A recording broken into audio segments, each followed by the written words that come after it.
పండుగ కాబట్టి ఈ రోజు అయితే చాలా ఉండే పబ్లిక్. ఆంధ్ర వాళ్ళు కన్నా హైదరాబాద్ వాళ్ళు చాలా ఉన్నారు. అందులో మేము ఒకటి. చాయ్ తాగకపోతే బ్రెయిన్ పనిచేయదు కాబట్టి ముందు చాయ్ తాగినాం. It's like vitamin D. అందరం బౌన్సర్స్ తీసుకొని బరా పోయినాం ఈవెంట్ కి. పలకరింపే పులకరింపై పిలుపునిస్తే పరవశించడమే మనసుకి తెలిసిన భాష మమతలు పంచే ఊరు.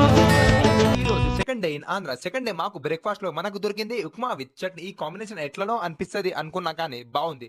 తిన్న తర్వాత ప్రోగ్రామ్స్ చూడడానికి వెళ్ళిపోయినాం. పండుగ కాబట్టి ఈ రోజు అయితే చాలా ఉండే పబ్లిక్. ఆంధ్ర వాళ్ళు కన్నా హైదరాబాద్ వాళ్ళు చాలా ఉన్నారు. అందులో మేము ఒకటి.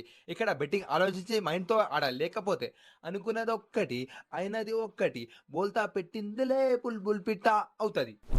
అనుకున్నదొక్కటి అయినది ఒక్కటి బోల్తా కొట్టిందిలే బుల్బుల్ పిట్ట.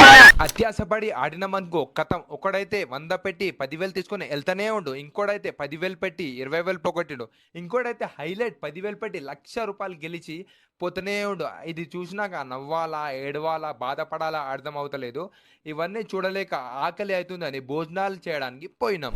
లంచ్ లో తీసుకున్నాం అన్నం విత్ పప్పు అలాంగ్ విత్ స్వీట్. లంచ్ తర్వాత ఒక డ్రోన్ షాట్ తీసుకుందాం అనుకున్నాం ఈవెంట్. కానీ మన దగ్గర అయితే డ్రోన్ లేకపాయే. ఎట్లా తీసుకోవాలి ఆలోచించినప్పుడు ఒక ఐడియా వచ్చింది బస్ మీద నుంచి తీసుకుందామని. అది కూడా నాకు కాదు, మన డ్రైవర్ అన్నకి. Basically he is the second driver for our travels name called గౌస్బాయ్. మొత్తం అయిపోయింది. ఏమైపోయింది? ఈవెంట్ అయిపోయింది. డిన్నర్ చేసిన తర్వాత రిటర్న్ వెళ్ళిపోయినా. Meet you on the last part of Andhra trip. అప్పటి వరకు ఇది నా ఫస్ట్ వ్లాగ్ తెలుగుది. ఎట్లా ఉందో కామెంట్ లో చెప్పండి.